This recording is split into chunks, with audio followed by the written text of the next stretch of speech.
Praise the Lord. ஆண்டவராகிய இயேசு கிறிஸ்துவின் நாமத்தினாலே இந்த நாளிலே கர்த்தருடைய வார்த்தை சங்கீதம் 118 சங்கீதம் 4வது வசனம்.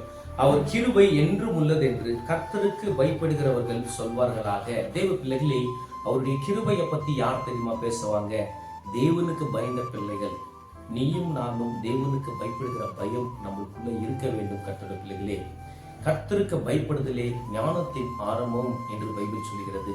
தேவனுடைய பயம் நம்மளுக்குள்ள இருந்தால் நம்ம குடும்பம் ஆசீர்வதிக்கப்படும். தேவ பிள்ளைகளே, இன்னைக்கு தேவனுக்கு பயப்படுகிற பிள்ளைகள் இந்த சமுதாயத்துல நிறைய பேர் கம்மியாகி கொண்டு இருக்கிறாங்க. தேவ பிள்ளைகளே, நம்ம எல்லாம் அப்படி இருக்கக்கூடாது. தேவ கிருபை இந்த உலகத்துல நம்மளோடு கூட இல்லாவிட்டால் நம்மளுக்கு ரட்சிப்பு இல்லை, பாதுகாப்பு இல்லை. ஒரு நாளும் அவருடைய கிருபையை நிமித்தம் நம்ம ஜீவனோடு இருக்கிறோம்.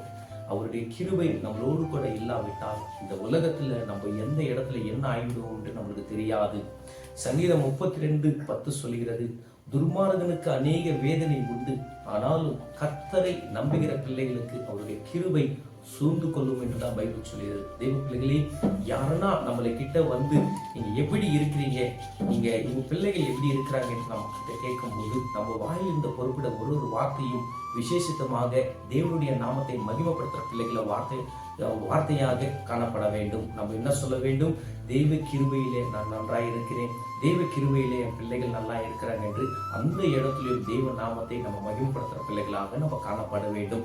எது செய்தாலும் தெய்வ கிருபையை உயர்த்துகிற பிள்ளைகளாக நம்ம காணப்படலாம். நான் விசுவாசிக்கிறேன், இந்த வார்த்தை மூலியமா கர்த்தர் உங்களோடு பேசினார் என்று. கர்த்தர் தாமே உங்களை ஆசீர்வதிப்பாராக. ஆமென், ஆமென், ஆமென்.